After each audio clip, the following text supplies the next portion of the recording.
This is English shorthand dictation number 102 and the dictation speed is 160 words per minute.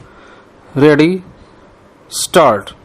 Long years ago, we made a tryst with destiny, and now the time comes when we shall redeem our pledge, not wholly or in full measure, but very substantially. At the stroke of the midnight hour, when the world sleeps, India will awake to life and freedom. A moment comes, which comes but rarely in history, when we step out from the old to the new, when an age ends, and when the soul of a nation, long suppressed, finds utterance. It is fitting that at this solemn moment we take the pledge of dedication to the service of India and her people and to the still larger cause of humanity. At the dawn of history, India started on her unending quest, and trackless centuries are filled with her striving and the grandeur of her success and her failures. Through good and ill fortune alike, she has never lost sight of that quest or forgotten the ideals which gave her strength. We end today a period of ill fortune and India discovers herself again. The achievement we celebrate today is but a step, an opening of opportunity to the greater triumphs and achievements that await us. Are we brave enough and wise enough to grasp this opportunity and accept the challenge of the future? Freedom and power bring responsibility. The responsibility rests upon this assembly, a sovereign body representing the sovereign people of India. Before the birth of freedom, we have endured all the pains of labor, and our hearts are heavy with the memory of this sorrow. Some of those pains continue even now. Nevertheless, the past is over, and it is the future that beckons to us now. That future is not one of ease or resting, but of incessant striving, so that we may fulfill the pledges we have so often taken and the one we shall take today. The service of India means the service of the millions who suffer. It means the ending of poverty and ignorance and disease and inequality of opportunity. The ambition of the greatest man of our generation has been to wipe every tear from every eye. That may be beyond us, but as long as there are tears and suffering, our work will not be over. So we have to work hard to give reality to our dreams. Those dreams are for India, but they are also for the world. For all the nations and peoples are too closely knit together today for any one of them to imagine that it can live apart. Peace has been said to be indivisible. So is freedom. So is prosperity now. And so also is disaster in this one world that can no longer be split into isolated fragments.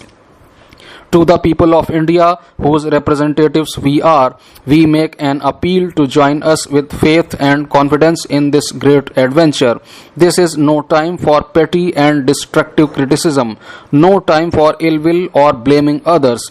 We have to build the noble mansion of free India, where all her children may dwell.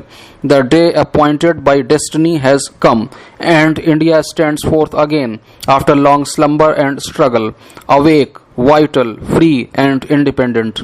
The past clings on to us still in some measure, and we have to do much before we redeem the pledges we have so often taken.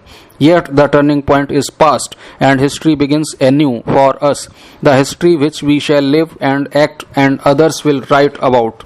It is a fateful moment for us in India, for all Asia, and for the world. A new star rises, the star of freedom in the east. A new hope comes into being. A vision long cherished materializes. May the star never set, and that hope never be betrayed. We rejoice in that freedom, even though clouds surround us and many of our people are sorrow-stricken and difficult problems encompass us. But freedom brings responsibilities and burdens, and we have to face them in the spirit of a free and disciplined people. On this day, our first thoughts go to the architect of this freedom, the father of our nation, who, embodying the old spirit of India, held aloft the torch of freedom and lighted up the darkness that surrounded us. We have often been unworthy followers of his and have strayed from his message. But not only we, but succeeding generations will remember this message and bear the imprint in their hearts of this great son of India, magnificent in his faith and strength and courage and humility. We shall never allow that torch of freedom to be blown out, however high the wind or stormy the tempest. Our next thoughts must be of the unknown volunteers and soldiers of freedom who, without praise or reward, have served India even unto death. We think also of our brothers and sisters who have been cut off from us by political boundaries and who unhappily cannot share at present in the freedom that has come. They are of us and will remain of us whatever may happen, and we shall be sharers in their good and ill fortune alike. The future beckons to us. Whither do we go and what shall be our endeavor?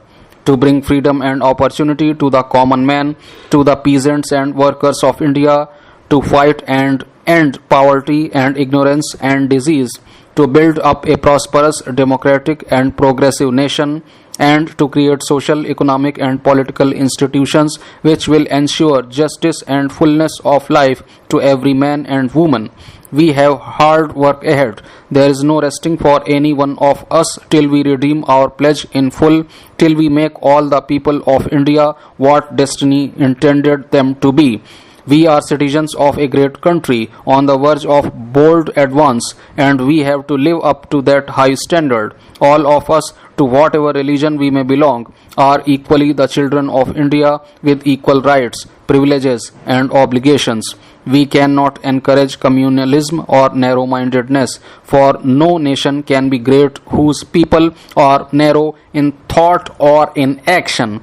To the nations and peoples of the world, we send greetings and pledge ourselves to cooperate with them in furthering peace, freedom, and democracy.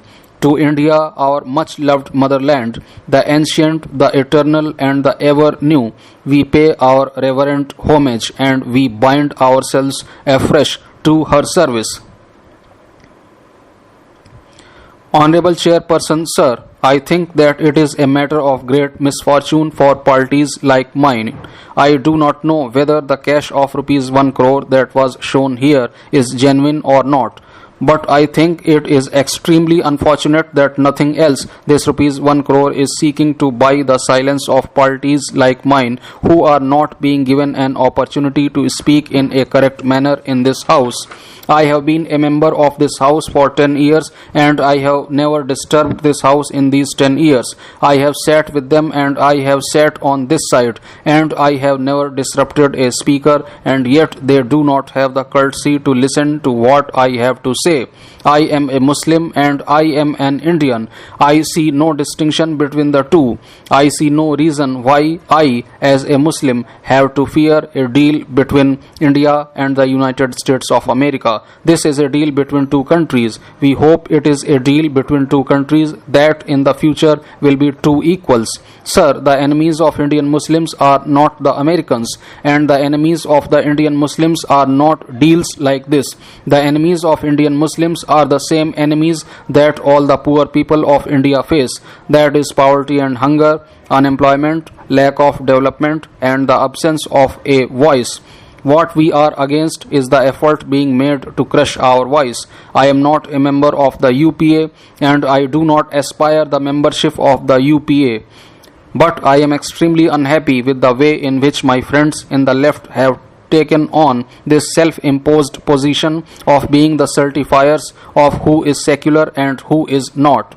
Until a few years ago, I was a part of the National Democratic Alliance and I was a minister with them. The same left people considered me as a political untouchable and they considered me an outcast because I was a part of the National Democratic Alliance. Today, the same left people are telling me that all secular parties must unite with the BJP to bring down this government. I made the mistake of standing with them once. On the question of Gujarat, I did not resign when my conscience told me to do so, and my conscience has still not forgiven me. I need not make the same mistake again. You talk of Amarnath and you have leveled accusations regarding the Amarnath pilgrimage. Please show me one instance where any Kashmiri has spoken against the pilgrimage, or any Kashmiri may have said that we do not want the pilgrimage. The issue was our land. We fought for our land. We will continue to fight for our land till our last breath. But unlike you, we are not communal. We do not demolish mosques. We do not demolish temples either.